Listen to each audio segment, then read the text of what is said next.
fascinating. Every now and then we get one of those episodes where we come together from the weirdest, strangest places. I'm in the InGoal podcast studios in Las Vegas, Nevada. Hutchison is in his regular home, but Kevin Woodley, I don't know where you are other than you're in a vehicle, in a parkade somewhere. Give us an idea. Paint the picture of your location right now, if you're comfortable with that.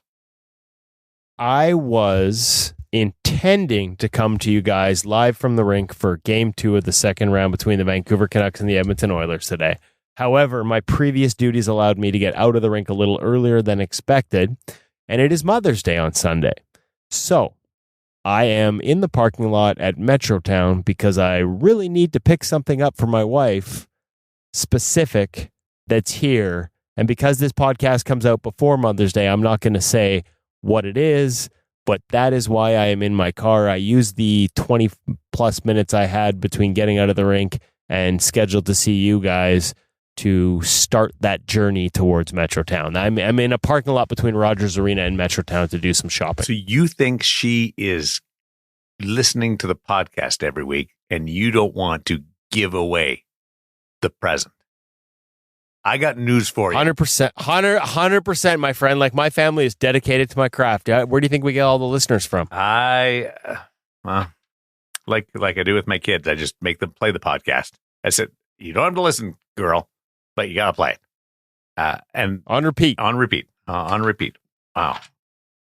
So do you have an angle that you're going to take with the present? Can you share that much? Oh, look, there's somebody behind him just pulled into the parkade. That is so funny. Oh yeah, these people don't realize they're going to be on the show. I'm not giving anything away. Right. Although she probably already knows because of the location. It's something she asked for, so I'm just doing my duty as a husband here. We've got a lot to get to today, usual. This, my friends, is what we call the bare minimum. Well, you can just chalk it up to the Vancouver Canucks making the second round. Not something I thought was going to happen either, so my schedule's a little out of whack. And things fall by the wayside when the Canucks make an extended playoff run. And it doesn't happen every year. So our families can just suck it up.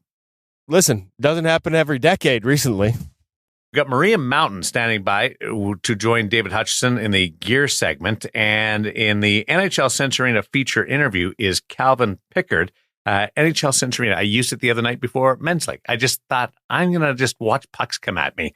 And it was, I don't know whether it made a difference or not. I actually won a game, but it was a cool thing just to sit there and 20 minutes before the Men's League game, I just watched releases. Channeling your inner Eric Carmen. Yeah. I like it, Dan. Yeah, it was a neat exercise. My wife thought I was absolutely bananas because I was doing it in the living room, but I don't care. That's a big step. We want to see you do it in the locker room next. Yeah. I'm not sure I'll ever do that. You can do it. Can we send a message to your wife that the next time, rather than just ridicule you for doing it, she should be getting video for us? Yeah, that's also a good point.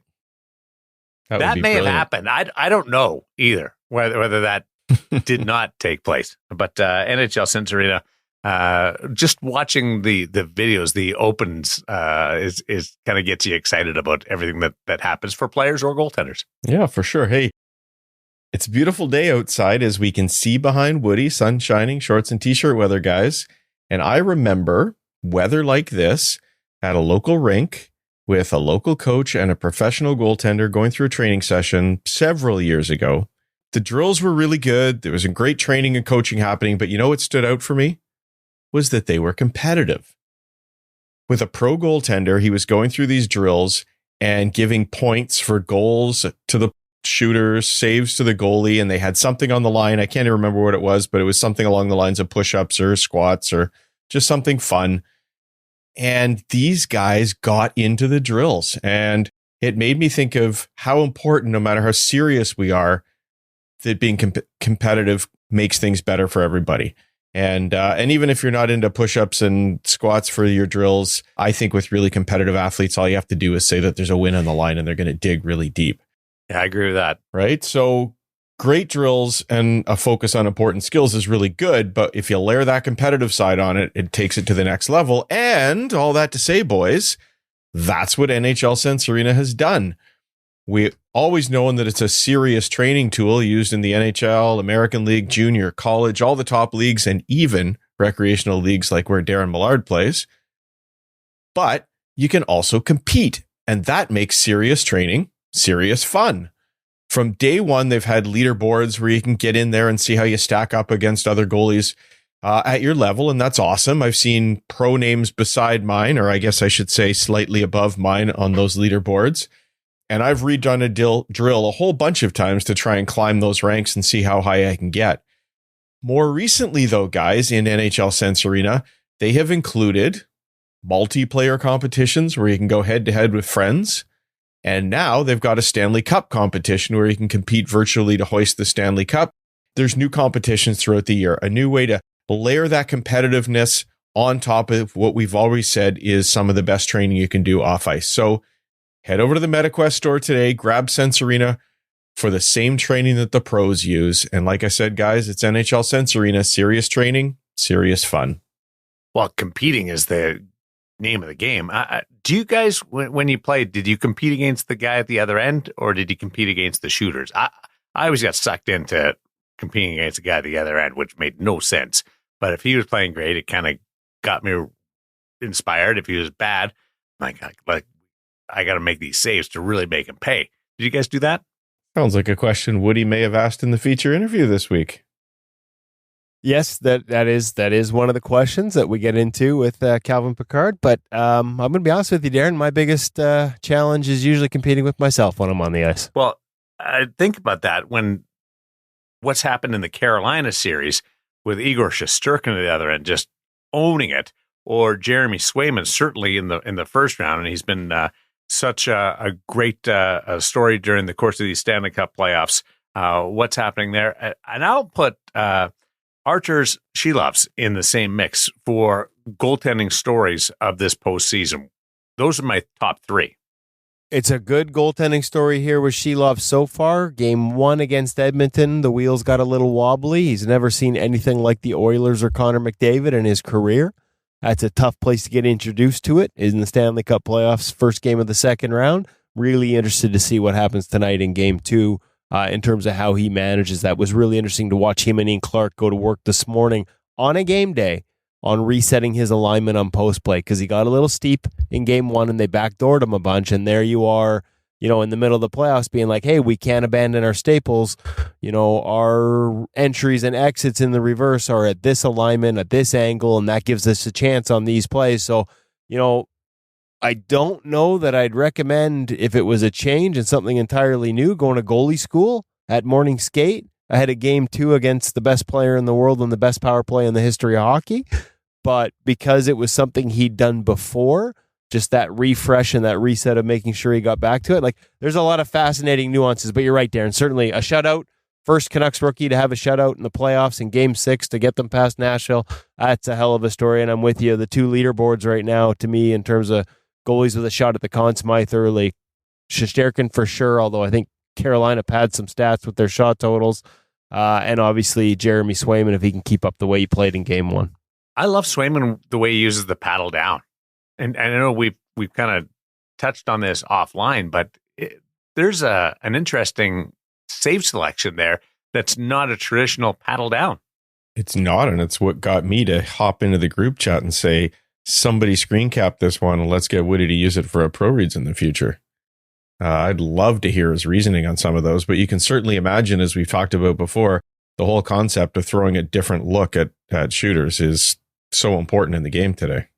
Well, I would imagine too, and what Darren's referring to, obviously, is using paddle down on a breakaway. Yeah, and interesting that in game 6, was it against the Leafs, he gets beat on a breakaway 5-hole, and then I don't know if the paddle down was always there, or we just were more cognizant of it moving forward after that. But I think if you were to do it all the time, especially in the playoffs, when teams go to school on tendencies like no other time of the year, that quickly guys would be looking to shoot high blocker. But as Hutch said, if you're mixing it up and not doing it all the time, I think it's a great look. And so I'll give you one on Swayman. People will think this is just the results, but watch his setup on face-offs. Watch his sort of main setup in stance. And is he's giving me Carey vibes. Like I'm getting Price vibes when I watch him play. Obviously, he gets lower and wider than Carey did in certain situations, but his face-off setup, his stance, his sort of main sort of setup stance when plays mid-zone, I see a lot of Carey in that. And the way he sort of stays calm even when things are getting crazy. It just, again, maybe it's the recency bias of the success he's having, but there were moments in game one where I'm like, man, that reminds me of Carey Price. That's pretty cool. I'll keep an eye on that for sure. World Championships about to kick off. Team Canada, Team USA tandems. We got Trey Augustine and Alex Lyon right now for Team USA. And Team Canada going with an all St. Louis Blues goaltending tandem. That's a little different. You don't usually see Hockey Canada or a national team take both goaltenders. Well, I don't know how, to me, Jordan Binnington, who's one part of that tandem, is probably a goalie that's going to end up on a short list, if not the favorite right now. And we talked about how he should have been a Vezina finalist at InGoalMag.com just last week, so make sure you go read that article. But to me, he's your front runner for the next time there's best on best. Whatever it's Four Nations or World Cup or whatever the NHL is rolling out ahead of finally getting back to the Olympics. He's on a short list with guys like Aiden Hill to be the Canadian goaltender at that event. And so I don't think it's that common that you see a guy in the mix or should be in the mix for that at the World Championships. So the fact they brought Hofer as a young guy, to me, that's more your traditional bill. He's a guy who's had success with Hockey Canada in the past, World Junior Championships, as is the third stringer, Nico Dawes of the New Jersey Devils. So, I think anytime you can get a Binnington at an event like that, and who knows, maybe this is an audition, you take it. InGoal Radio, the podcast gear segment, is a staple of this podcast, but also goes with the Hockey Shop, source for Sports Langley, hockeyshop.com. They are busy. They're making, it's like they have a sale every 2 days. It's so fun. What makes it remarkable, Darren, is in addition to the sale, they're prepping for Tendy Fest. So not only can you go get the best deals on, last generation, previous generations of gear, not only can you go get the latest and greatest, the newest launches. We talked about the Warrior G7 last week, the CCM Axis XF. Pretty soon we'll have the Bauer Shadow line.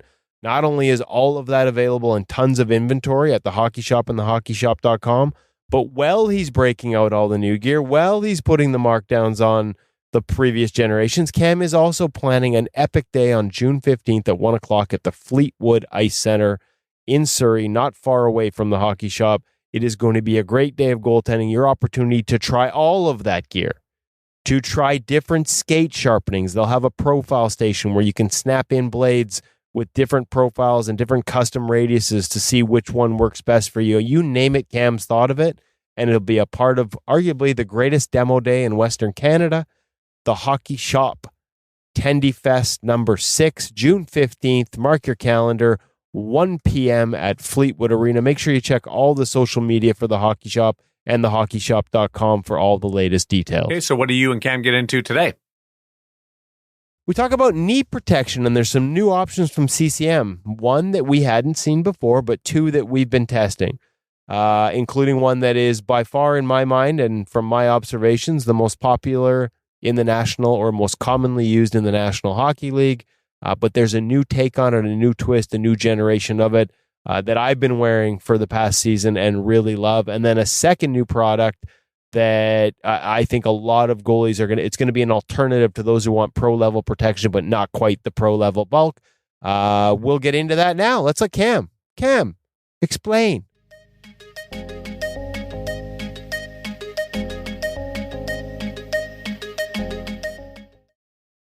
Welcome back to the Hockey Shop, source for sports, where Cameron seems to be treating the new CCM knee protection as his own personal set of drums. Cameron, be more, come on, let's go. I'm excited. That's great. I'm, just protective, knee protection. New knee protection from CCM, a major upgrade on their pro model, which is by far the most popular one in the National Hockey League. And two new ones. An all new, totally redesigned high-end pro model.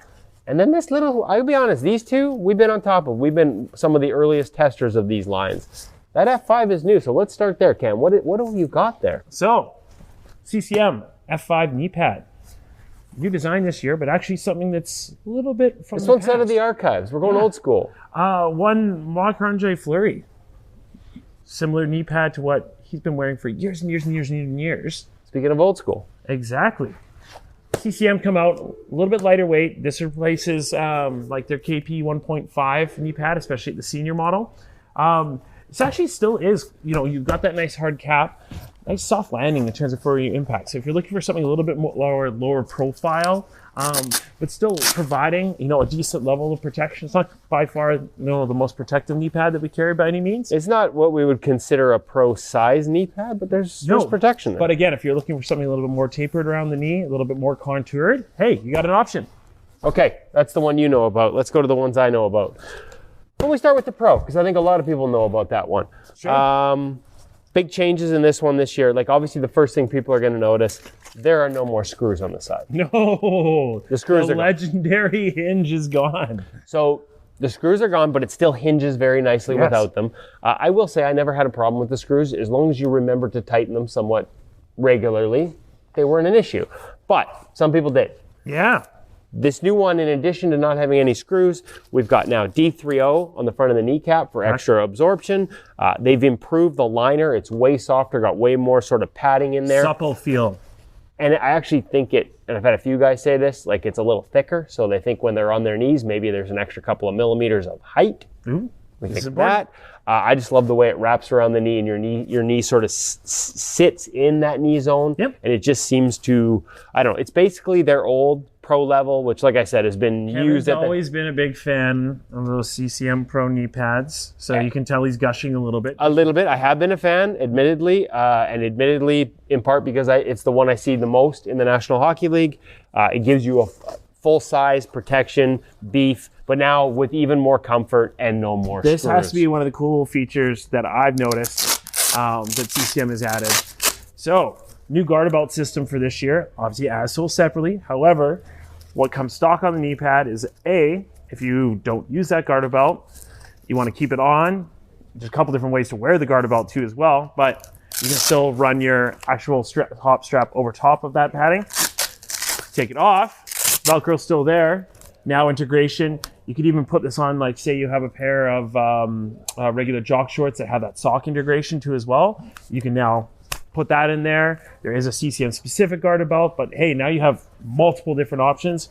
And if you still really don't want it, you can remove that piece altogether, attach even a different style garter belt. There's options here. So again, keeping your knee pads up has always been a hot topic. They're giving you multiple different ways to do that. And I'm going to be honest, I've been wearing this one for 8 months now, like since the start of the hockey season back in the fall, and do not need to put tape to secure it. I haven't needed any type of garter belt system. It's just stayed for me. I just think there's a lot of improvement in sort of the lower area and how much your knee sinks into it. More breathability in the fabric, so not overheating. Clearly, I am a fan. Cameron, we are also hearing a lot of people are fans of the new XF model. And this too, it's a little more streamlined. Like it's not quite as bulky with the padding, but this is definitely a pro level knee pad. Yes. The new XF from CCM. Asymmetrical padding on the inside of a larger landing area. Correct. Because obviously when we drop as goaltenders, we don't drop on the outside, so why do we need extra padding there? They've designed it so the knee fits really well, and when you drop, the padding is where you need it when you hit the ice. Exactly.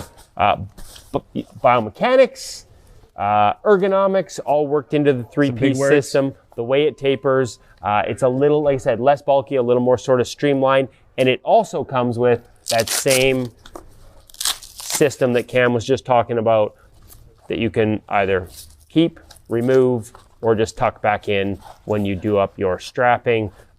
This is one that we're hearing from people, first and early testers, really like this as a sort of in-between from a size, fit, and feel. All the pro protection, less of the bulky feeling, and this knee area has been really popular as a landing zone as well. You've heard it here. Kevin's a big fan. I really like the fit of these knee pads too as well. If you have more questions, you can give me a call, 604-589-8299, 1-800-567-7790. Check them out at thehockeyshop.com. And like I said, different material on the inside for a little more breathability because it gets hot out there, especially in the summer. So there we go. CCM Pro, CCM XF, CCM F5, new knee protection options. You're just killing the audio here, you dumbass. Get them at the Hockey Shop and thehockeyshop.com now.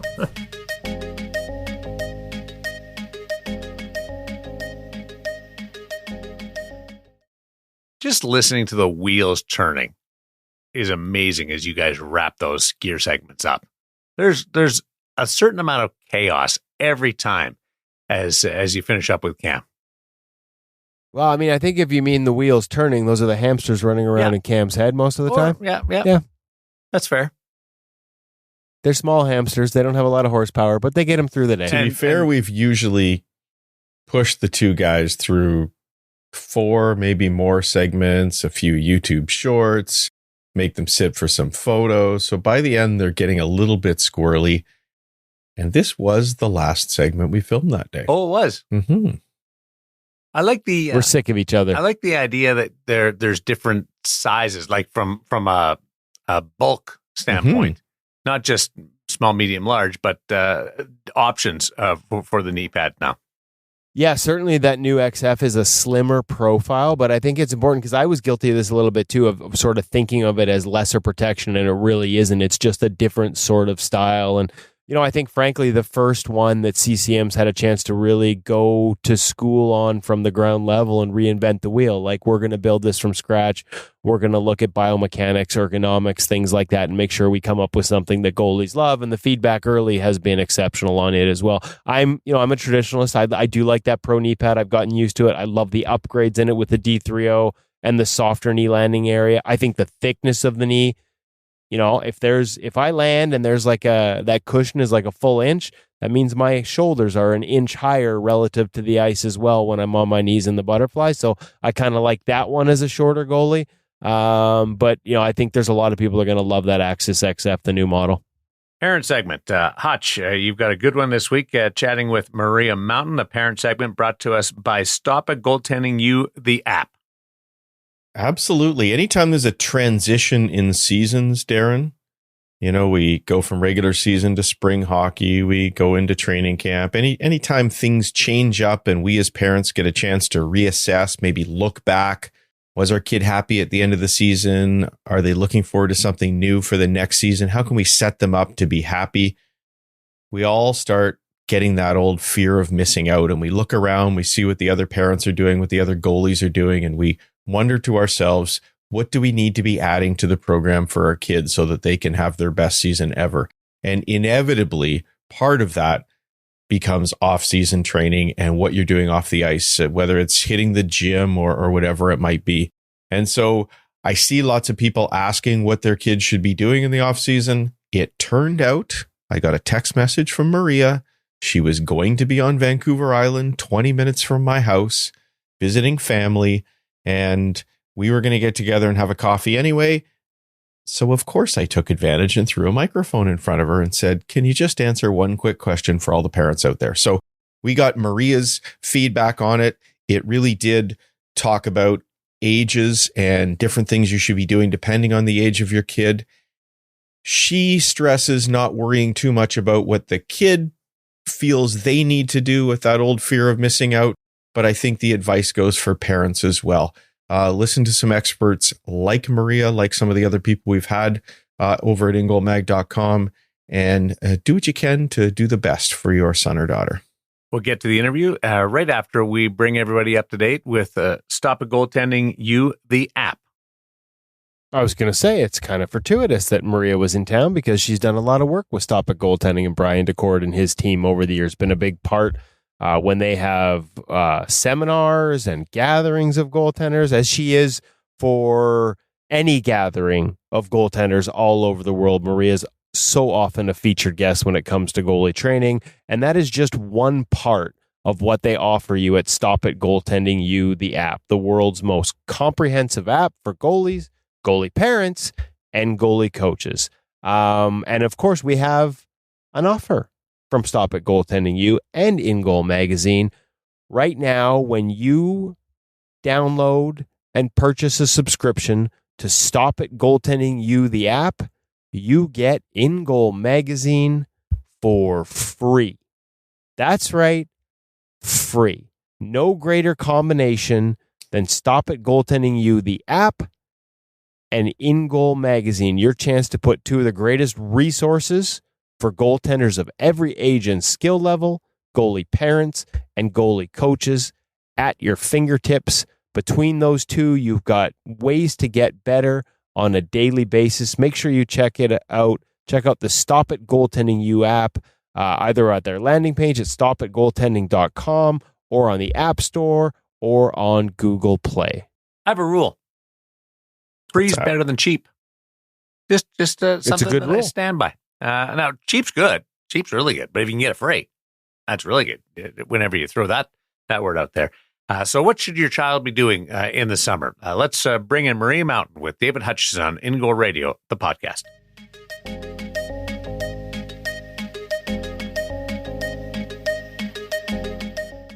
Here we are this week with the parent segment, and I have the goalie training pro in my office, the InGoal offices in Nanaimo, British Columbia.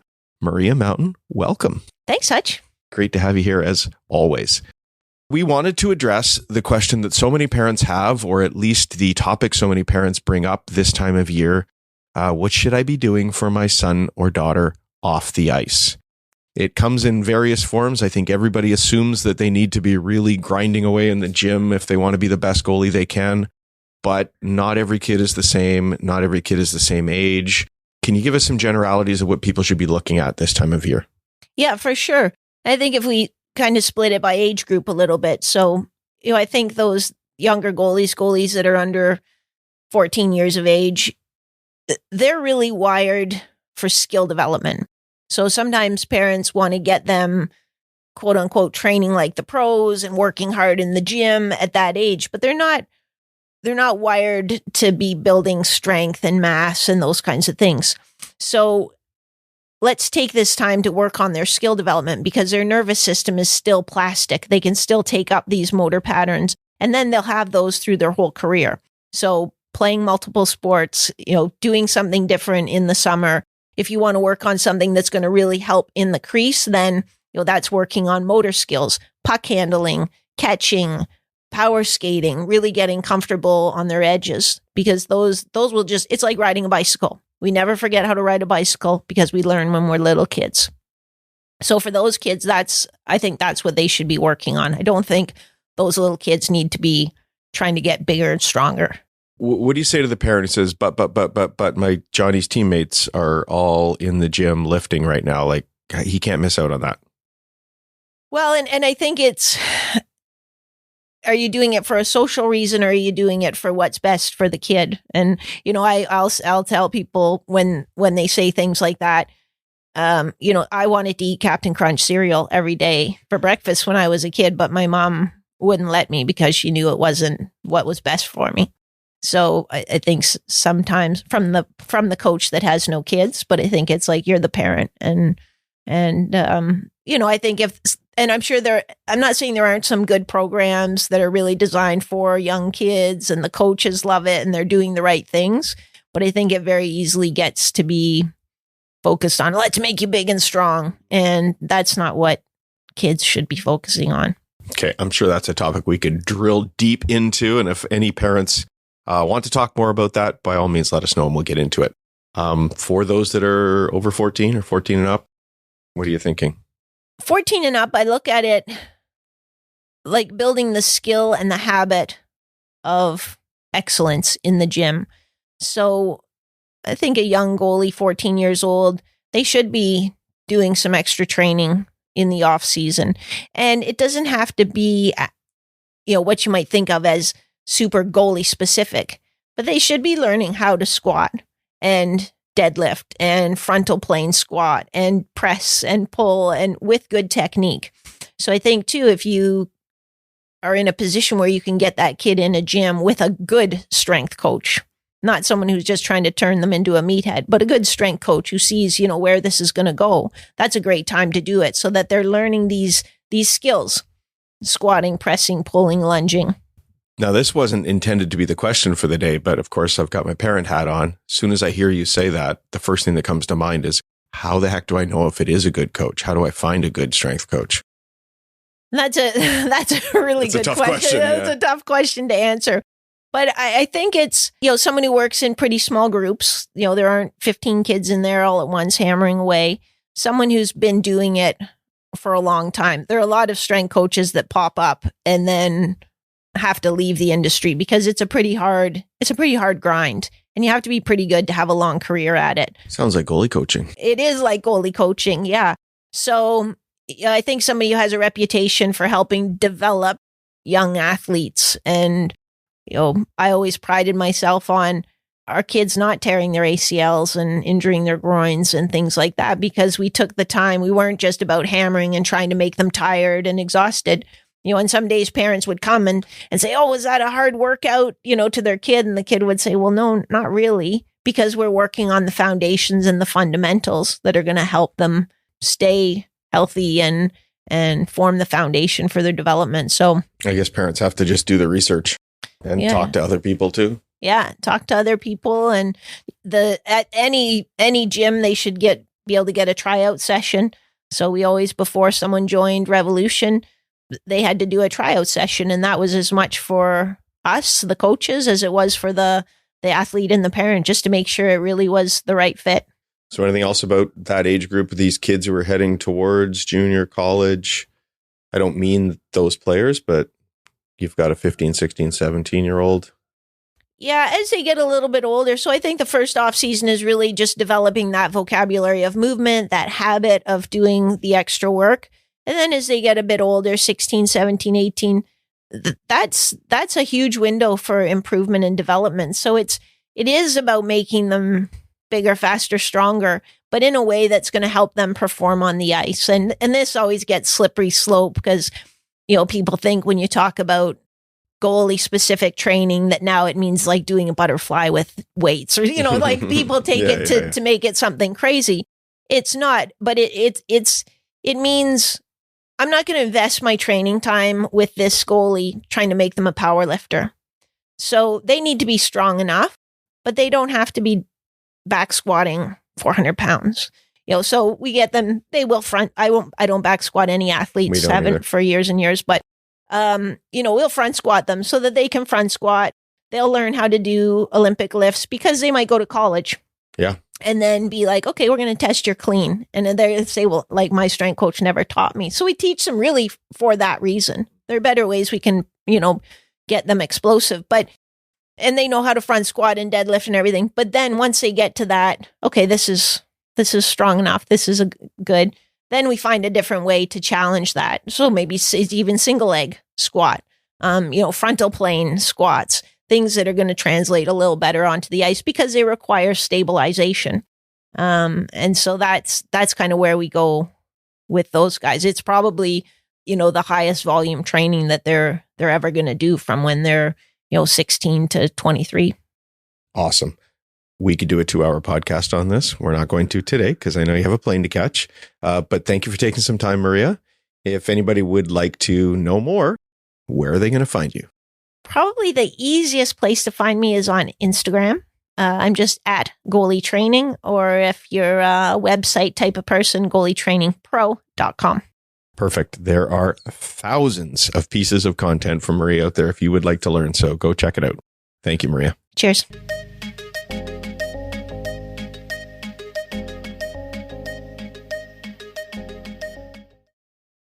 Fun stuff. So much energy there. But I love Maria. She's fabulous. I don't know why she has to go dragging Captain Crunch down. Like, what did Captain Crunch do to deserve that? Don't come for Darren's sugary cereals. Like, the guy's just like out there trying to make a living, and he gets hammered by Maria Mountain. I grew up on Frosted Flakes, and look where I am. Not in the National Hockey League. What was your favorite sugared cereal? Frosted Flakes, for sure. With extra sugar, Darren? probably. Woody? I'm a Fruit Loops guy. Can't remember the last time. Yes. Can't remember the last time that I had it, but as soon as I said that, I'm now craving it. It's probably been years since I had a bowl, but now that you've made me say it out loud, I'm like, I'm gonna get myself some Fruit Loops. No, go in when you do the shopping for Mother's Day. That's right. Little special treat. Maybe all the sugary cereal that she doesn't let us buy for the kids. I love those. I don't know if they still make them. The like camping packs. Oh, with the mini packs were the best, weren't they? Yeah. And then you could like. We used to go to my parents' or grandparents' cabin, and that was the special treat because you didn't get those. You didn't get that cereal at home. So remember how it would have a mix? Yes. There'd be like two good ones, and then there'd like the Raisin Bran, and you're always like just trying to bust open and get the Frosted Flakes before you had to eat the Raisin Bran or the Special K. Those were good days. Sprinkling the sugar on sugared cereal, classic from the childhood. Let's get over to our NHL Sense Arena feature interview. Calvin Pickard joining us, and he is in a place right now that he probably never expected at the start of the season. But he was called up. There was speculation that they were just using that as an opportunity to find another goaltender. He played his way into backing up Stuart Skinner and is now in the Stanley Cup playoffs.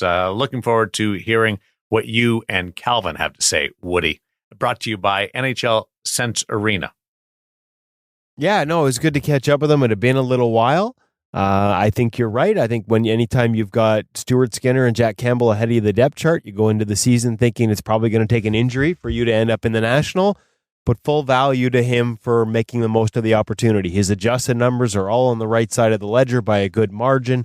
He hasn't played often, but when he has, he's given them really good minutes. And I think there's lessons too here in terms of the type of teammate and person he is and how valued that is in the locker room by the Edmonton Oilers. So we get into all of it, how to manage yourself when you're not playing often, how to manage those minutes in practice to be a good teammate while still not totally abandoning your desire to work on your game, how to manage those games. And there's lots of these for the Edmonton Oilers when your team is at the other end for most of the night and you're trying to stay focused. Some great advice on all those topics and more from Calvin in this interview. And he's fully admits how raw he was when he got to the National Hockey League. And that's really cool. A lot of different avenues to go here with Calvin Pickard on the NHL Sense Arena feature interview on InGoal Radio, the podcast.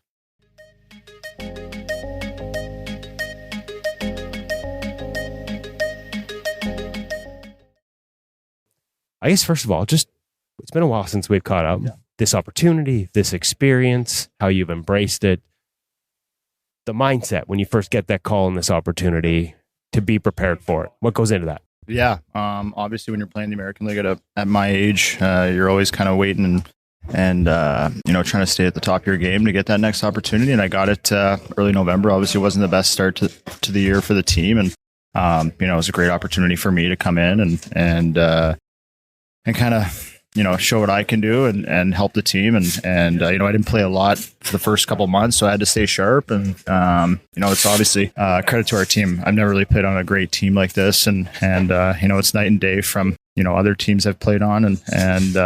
But that's one thing, getting the opportunity and embracing it's another. And I played well all the way through and stayed consistent. And, there was challenges with, a lot of time between games for me. But, I've been in that role before and I'm older now, so I've had that kind of experience. But no, it's been a lot of fun and it's been a good run and hopefully a long playoff run.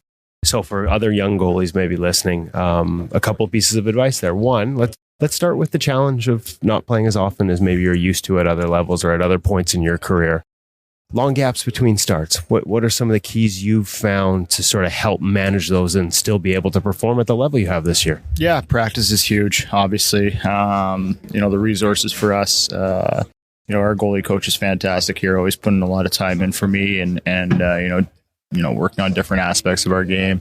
Obviously when I'm watching skins, paying attention to the game, seeing players' tendencies, different things like that. And yeah, when you get that opportunity, when you're only playing once every couple of weeks, is you don't want to put too much pressure on yourself because, obviously you have to sit on that game for a little while, regardless if it's good or bad. So kind of see what you have, the first few minutes and if your team's not playing well or if your team's playing well. At this point in my career, I've seen a lot of different types of games. So, I'm prepared for that. But I think the biggest thing is not putting too much pressure on yourself.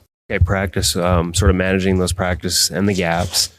There's a part of the role that requires you to spend times of practice as more of a target. Just the nature of when you're not playing as much and you're the last guy out there. What work do you like to do to make sure within those duties, you still stay on top of your game? And what are some of the things that like, are there crease movement drills? Are there certain drills that sort of like, hey, okay, snap into game mode here? Or is it an everyday thing?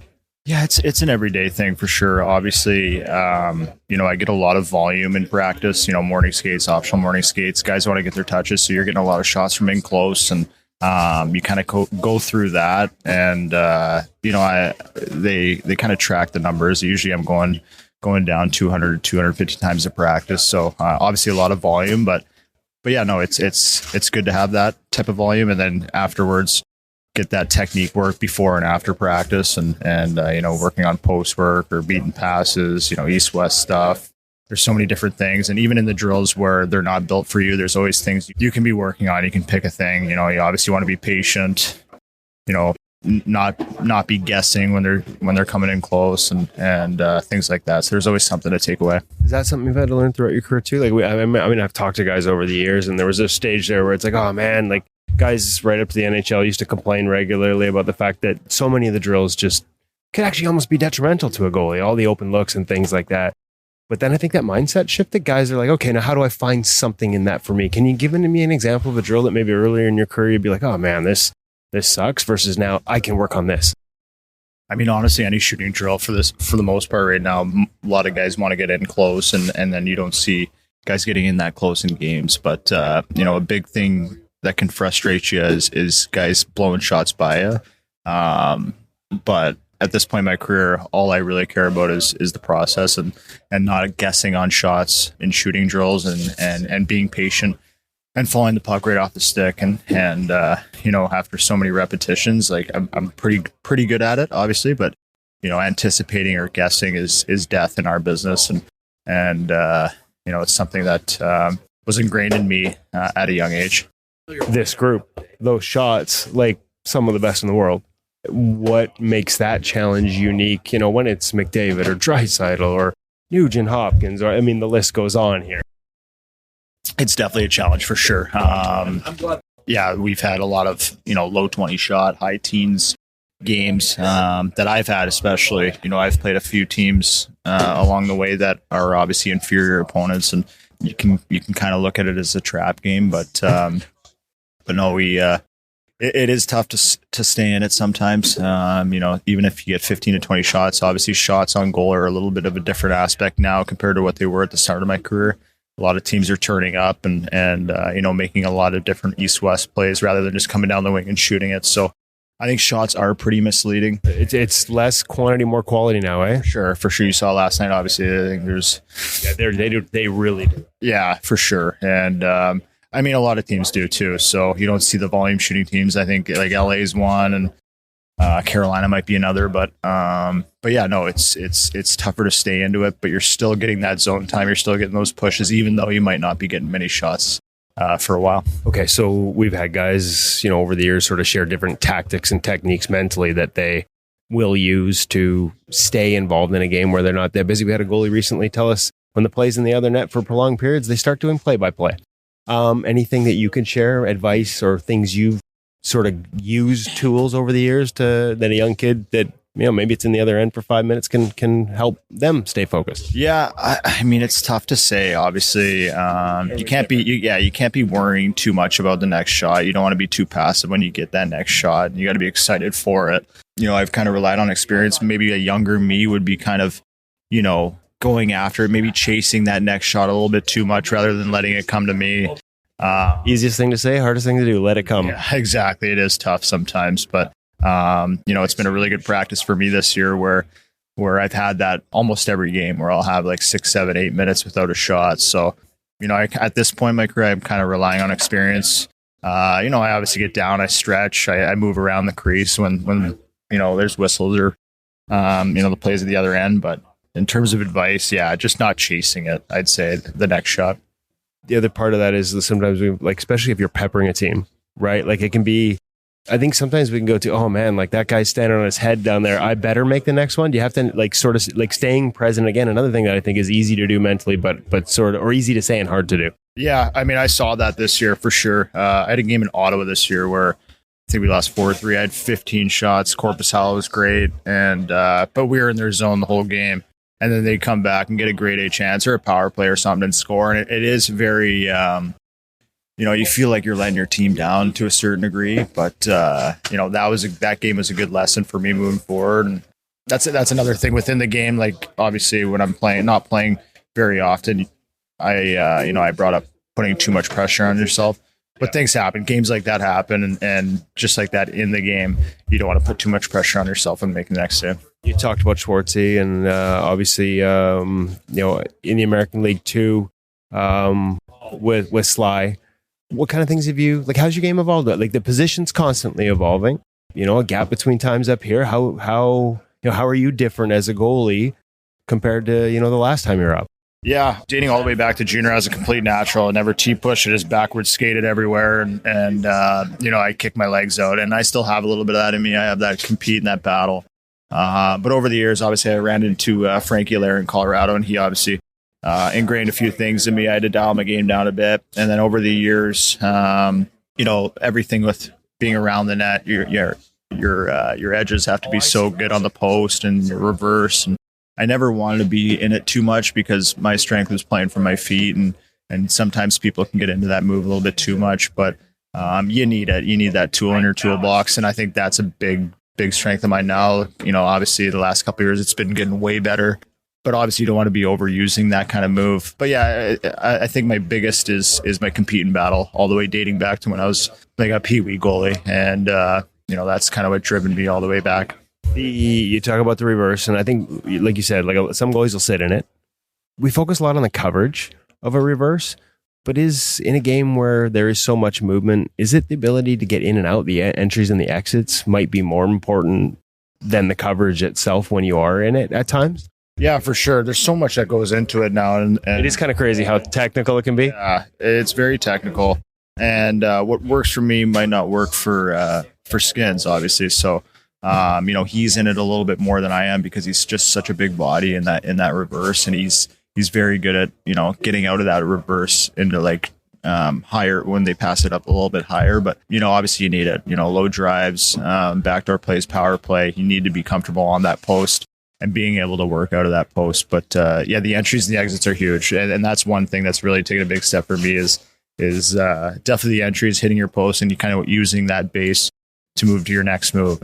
And you see everybody's got it in the toolbox now. Yeah, I was going to say, like, it used to be about the coverage. Now it's about connecting it to other parts of the game. Yeah, for sure. No, it's big. Puck goes down low. You want to get into that post. And if you don't, people notice that, shooters notice that, and they can quickly attack that or exploit that. So, getting into that's huge. Okay, so you talked about shots. They're down, which makes I've had a lot of guys this year say, man, the game has never been tougher for us. Save percentage just inherently goes down because you're not seeing, guys aren't wasting them anymore. That East-West mentality, like if you look at the game, like what's the biggest change, the biggest challenge that is making our lives so difficult, especially for you guys at the highest end? Yeah, obviously at the start of my career, I would play a couple feet out of my crease because I knew the guy was coming down the wing and shooting. But now you got to be way smarter with your depth. There's times to get out and be aggressive when there's, an even man rush or there's only one guy coming in and you can, take that ice. But for the most part, guys are pulling up, guys are hitting late guys, and you have to be smart with your depth and you can't be, sliding around. You got to play on your feet as much as possible because there's teams making 2, 3, 4 different passes. So that's such a big difference. And I've had to adapt over the years and just like anybody, but the game's in a good place. It's just a different era for shots on net, save percentage, that kind of thing. You just can't focus on that, I'm guessing, is the biggest. No, you can't. Or do you guys look like we have analytics, and I know you guys get analytics from your like. Do you guys look at that at all, or you just ignore it completely? Because some guys have trouble not looking at their numbers. Yeah, no, I mean, I think every goalie would be lying if they're not looking at those numbers still. The first year I played in the NHL, I had a .932 save percentage. I had 16 games or whatever in Colorado. I look at videos of myself then compared to now. Like I had no base to my game back then, but it was still playing on instinct. But it was a different game. I'm 10 times better the goalie I am now, technical wise, experience wise. But the game's just different, and that's just the way it is. Okay, so last one. All the things you used to do, all that skating, all that edge work, all that sort of backwards flow, as much as you've had to rein it in at this level, like, is it better going that way than, and this is sort of probably a big picture question, because the thing we hear a lot about kids is like, they're starting with the other stuff.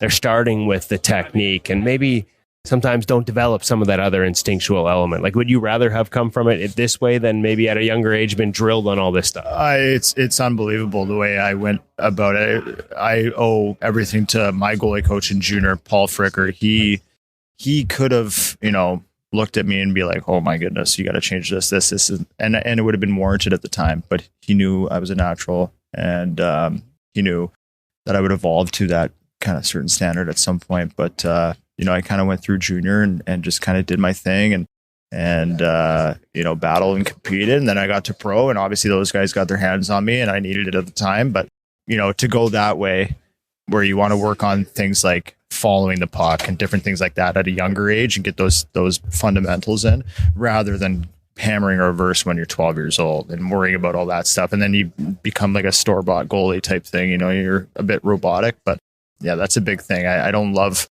when I see younger goalies really dialing down those, really technical movements. I think there's a place for it at some point, maybe earlier than it used to be. But I think it's good to just let kids play. Okay, we love the shout out to Paul Fricker, by the way. InGoal magazine founder David Hutchison's son is with the Giants right now, and working with Paul. So, other guys along the way that we talked about Allaire, we talked about Schwartzy and Sly. Any other guys that jump out that played key roles at different spots? Not to put you on the spot and have you missed somebody, but just we like to sort of look for influences along the way and make sure we're checking boxes. Yeah, I mean, Paul's been huge. I still work with Paul. I'm going for dinner with Paul tonight. It's he's my guy. But no, I've had a ton. Frankie was obviously great when I needed him. Should be in the Hall of Fame. No, he was awesome when I had him in Colorado because I needed him at the time. And his American League guy was John Filiatro, who was great for me when I was in the minors there. And I've had a bunch of them now. So Piero Greco was great for me with the Marlies. He toned me down when I needed it. The last couple of years has been great too. Actually, going back to Detroit, I had Sal and Brian Mahoney Wilson was great for me my last year in Grand Rapids. I was kind of at a crossroads there. I didn't have a great couple of years. My first couple of years with the Detroit organization, and he was great for me my last year in Grand Rapids and had a really good year and kind of got me back on track. And the last 2 years, Sly and Shorty have been awesome for me. So I've had a lot of good help along the way, and I owe a lot to those guys. I'm going to set a record for last ones here, but I do have one more because your answers are so good. They keep bringing up new ideas, and I promise this will be it.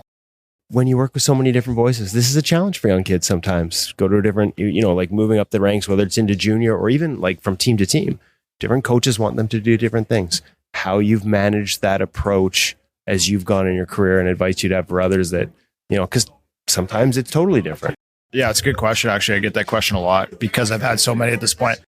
I feel like going from coach to coach, there is a pretty good understanding of what needs to be done for a goalie. There's not a crazy amount of differences between a lot of goalie coaches now.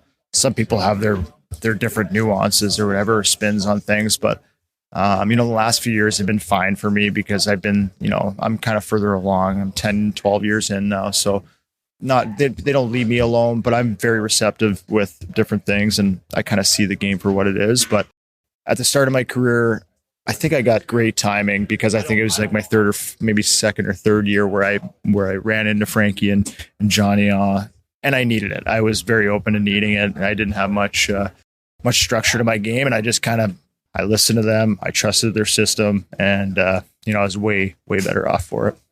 Perfect. Thank you. It was good to catch up. Thank you so much for the time. Enjoy dinner with Paul tonight. I will. Thank you.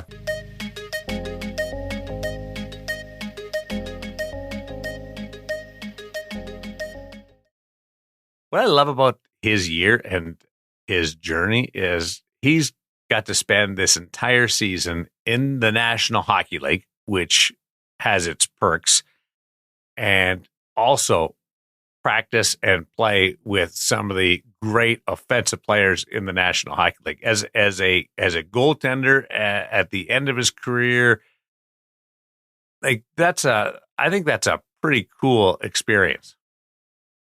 Well, and more to come in the playoffs, right? Like, I think this is a team that a lot of people look at as a Stanley Cup favorite. And the way they dispatched LA in the first round, and I know they're not done here in the second against the Canucks, despite the game one results. Just what an opportunity, and there's lessons there, right? Like, he shared some of the lessons on a day-to-day basis that have helped him still be relevant, still be a factor for the Edmonton Oilers at this point in his career, but some lessons in perseverance as well. From Calvin. So always great to catch up with them. I was excited to see him in the room the other day. And as you said, Darren, at the top of the show, that's one of the perks of still being in the playoffs. That means we get goalie still coming through town. So it was good to catch up with him, and I appreciated his time on a practice day after a hard working. He was pretty sweaty by the time he got off the ice, but he gave me a good solid 20 minutes in the room, and it's much appreciated. I don't go by minutes anymore. I go by how many one mores. Because you were in fine form there. You've worked locker rooms. You know what that's like, especially in the playoffs. You have a finite amount of time. And obviously, because of who he is, Cal was out there later, right? So he wasn't first off. He's out there to make sure that everybody's got what they need. Although there was still another goalie. Jack Campbell's in town. It was good to catch up with him. He's their third goalie. He was out there even later than Cal. But I'm basically watching the other scrums around the room. Zach Hyman across from me, Vincent Desharnais. I'm watching the horde, and it is a horde at this point, like 30 reporters and cameras following from one group to the other. I'm sitting in the corner with the goalie. Stuart Skinner's sitting right next to me, eavesdropping on most of this conversation. And I was trying to time it because I knew once that last scrum ended, I was going to get the coaches speaking everybody out, and I didn't want Calvin being in the middle of a thought. So I kept extending it as I realized I had a little more time because the Oilers, one of the better PR staffs in the league, doing a really good job of making sure everybody got what they needed, and that gave me enough time to get a few more one-mores out of Calvin Pickard. Veteran move by Woody, hey? So you call him Pickard or Pickard? I call him Pickard. It's Pickard, but that's why earlier I just called him Cal and Calvin. I know it's Pickard. But there's a block in my brain that goes to Pickard. I don't know. Maybe it's too much Star Trek when I was younger. Every time you say it, I'm like, Jean-Luc, engage. Well, you brought up Captain Crunch, and I was just thinking of the captain. Oh, well done. We didn't tie that together. That's and on a serious note, way to be aware of your surroundings, knowing that you've got a little more time as long as Hyman's talking. Keep firing the questions. And he's one of the great talkers too. So thank you, Zach Hyman, bought me a little more time. This is a compliment to you. When I listened to the interview before we came on today, it sounded like you guys were just outside the rink, just hanging out. Like, it didn't sound like it was a locker room setting. So that's good on you to make it feel so comfortable. It's Woody, that audio engineer, Mr. Tech. I just push record. Hutch sets everything else up. No, you did something right, because there's days you can hear that you're in a locker room and there's days you aren't. So write down whatever you did, buddy. I think what I did right was make sure that no players were requested by the main media that had to happen to have a locker next to the goalies. And you want to know what else made it easier? Calvin saying, "Hey, grab a seat," as opposed to stand up and do it like most media does. He's like, "Sit down, let's chat." Oh, so just him. A great guy and great to catch up, like I said, and I know everybody would have enjoyed that interview. Trying to get a good picture before we go, like a screenshot. I've got the backup, but I'm trying to take a picture on the phone. Little picture of Woody going up on the socials to try and promote the podcast. Yeah. Like where Woody's got his arm up in the seat, sunglasses on, sunny day behind him, people moving. It's so nice here right now. It's tarps off weather. Just be grateful that please don't. When was the last time you did that? The only tarps off for me is when I took tarps off the other day, but it wasn't me. It was the tarp off the other car for a drive with a convertible top down. Like, unless you're taking a shower or you're in the hot tub, the tarp stays on. Tarps off for the hot tub. That's about it. Let's be honest. Nobody wants to see No. this milk bag body. Yeah. Like, what happened? Not even my No, wife. you pass by. She's put a shirt back you on. get the reflection, and you're like, whoa, what's going on there? Thanks to Maria Mountain for joining us, Calvin Pickard as well, Cam over at the Hockey Shop, all of our great partners, Stop a Goaltending You, the app, NHL Sense Arena, and of course, InGoal Radio, the podcast presented by the Hockey Shop, source for sports Langley, thehockeyshop.com. A lot of great things coming together, and it's just a machine that keeps on rolling. Hutch, the machine, and you've got a couple of edits that you got to do. Make us sound brilliant, my friend. Oh, you guys are the brilliant ones. Woody presses record. I press export. You do all the magic. I'm not sure about brilliant. Yeah, we'll see. I just can't. That sound you hear is the wheels in my head and the hamsters again. There you go. So, They're trying to sounds be like we're brilliant. falling They got apart nothing. like a Woody and Cam Yeah. session. Yeah, well, that's the wheel. I don't know while we go. We'll talk to you next week on InGoal Radio, the podcast.